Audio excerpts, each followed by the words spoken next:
under current financial restrictions, we see that some navies might be ending the line in the ability to procure those assets that they would need to reach that bar that others set. And if they don't reach it, in the worst case scenario, they are obsolete.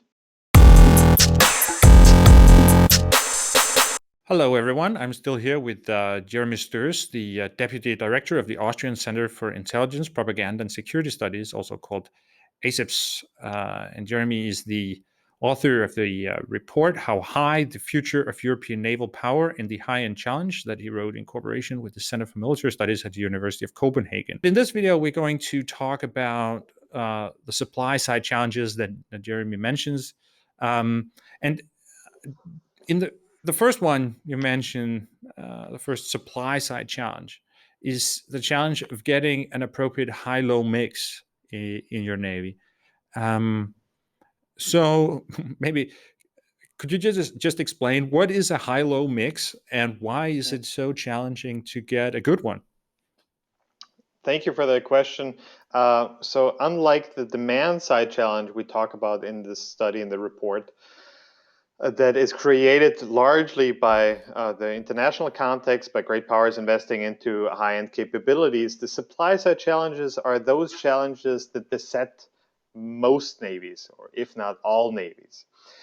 And the high-low mix means which capabilities do you have for low-end operations and which capabilities do you have for high-end operations. And there is, of course, a different requirement for those two, or the different operations across the spectrum of the intensity scale in military operations. So from peacekeeping, from just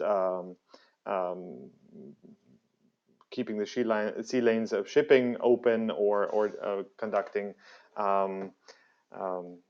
peacetime patrol somewhere, to warfare. And navies and decision makers, so political and then the military decision makers, have to decide what should their forces look like. What should they be capable of doing? And usually the focus is on the high end, because very often, if you can do the high end, if you can conduct anti-submarine warfare, if you have a large warship, a capable ship, capable aircraft,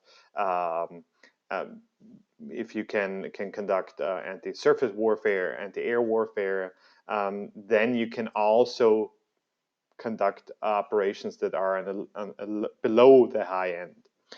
However, you might not be very effective in doing so, and it is, of course, very costly to develop those high-end capabilities.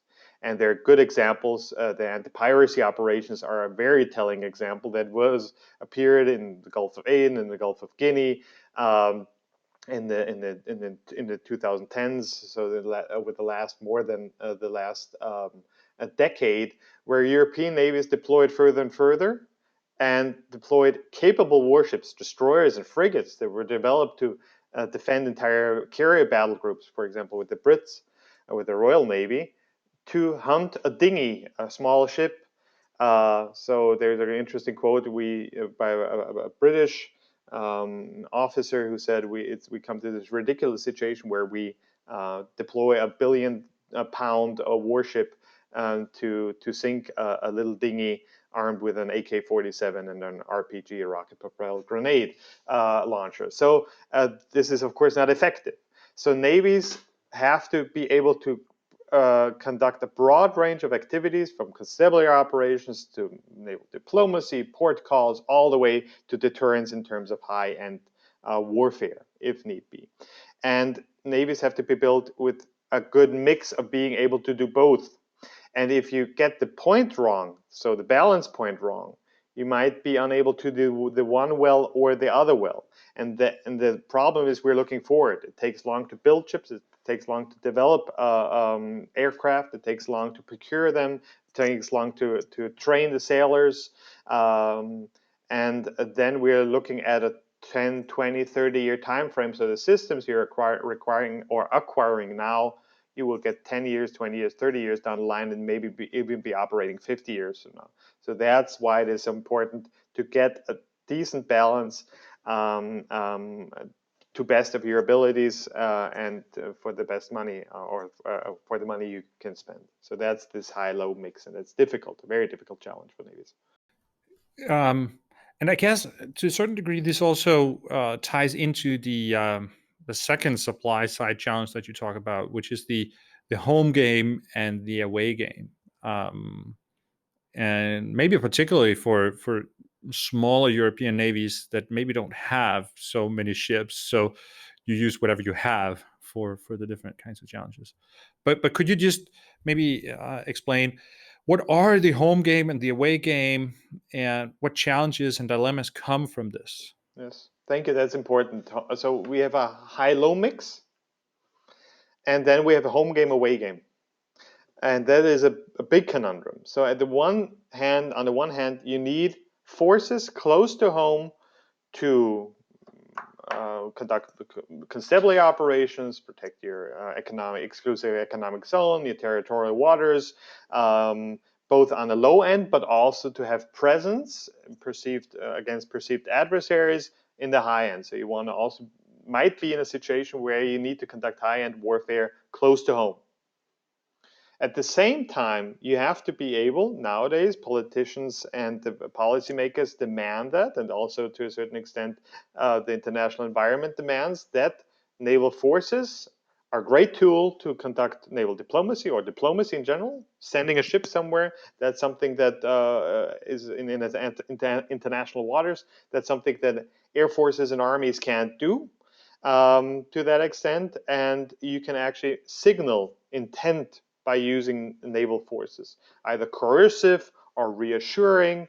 And at the same time, one has to be aware that you might be conducting in a port call one day somewhere thousands of miles away from home, and the next day be called upon to conduct high-end warfare because the situation has escalated, for let's say in the Persian Gulf or the Arab Sea, or in the South China Sea. So that is something that is challenging for navies because they often have very few units, and they can only deploy so many ships. And the Danish example is you have currently a frigate, ASW frigate, deployed in the Gulf of Guinea. So one of the few large vessels that you have is far away conducting low intensity operations, but it might be called upon to conduct high intensity operations somewhere else quite soon. And that's the conundrum of both high and low end and home and away game. Unlike during the Cold War, where many European navies had a very geographically confined space in which they were operating. And the Danish Navy is a great example for that, or the German Navy. The last supply side challenge that you mentioned is related to personnel and technology. And I mean, it's a well-known fact that it's hard to find and keep qualified people in navies. And I guess it's also an old problem that military equipment is so expensive. But you point to a couple of factors that are new and that maybe indicate that these problems related to personnel and technology could get worse in the future, or are a particular challenge now. Can you just elaborate on that? Yes, thank you. The idea behind that is that, like the other supply side challenges, the rising threshold that we had talked about, both in size of and capability, that other navies are setting for navies in Europe, namely the U.S. Navy, the Chinese Navy, and Russian Navy, and their military forces around that. So not only naval forces, but also land and air and cyber and space. The rising threshold creates even greater pressure on having a balanced navy that can conduct both operations in the so-called gray zone as well as the high end, both home and abroad, and then creates greater demand on being able to have the warships, the aircraft that can sustain the high-end fight. And for that, you need technology, and technology is expensive, and it's becoming more and more expensive. We discussed missiles. for small states to procure air defense missiles to protect either their ship or other a task group or other vessels of, for example, the NATO alliance against advanced missiles of adversaries are hugely expensive, and those are things that make it very difficult. And we're seeing on the current financial restrictions, we see that some navies might be ending the line in the ability to procure those assets that they would need to reach that bar that others set. And if they don't reach it, in the worst case scenario, they are obsolete. They won't survive day one. And that is, of course, then they aren't a deterrent, and then it's a very dangerous proposition. And the same goes for personnel, and I think that's a problem. I just listened to an interesting podcast about cyber capabilities, cyber attacks, US, China. And they have the same issue there, namely the best and brightest in the West, quote unquote West, have the opportunity of going into the private sector, earning more money, having more prestige, maybe having a more comfortable life than joining the armed forces. And I think that's a big conundrum that many states face, and there are recruitment problems across Europe, different, also different demographics. Some states more, some states less. For navies in particular, if there's not this maritime culture we discussed in video 1, then it's even more difficult. Join the Navy, see the world, then does not apply. And it also, we talked about in private conversations, we talked about predictability, being family friendly, paying well, how I may treat it. So those are all questions militaries have to answer, and they have to answer them quickly, because potential adversaries have it easier. And again, going back to this example of Chinese hackers, the Chinese government taps the best on the shoulder and says, you will have to work for us now, and they will work for the government. So we don't have that in the West, fortunately, but that means we have to find new ways of dealing with the problem of personnel, or the problem with getting personnel, retaining personnel.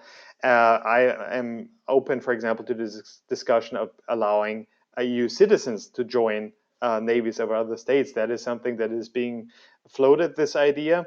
And there are also other variables and options, but we definitely, European states have to definitely think about that very carefully. Yeah.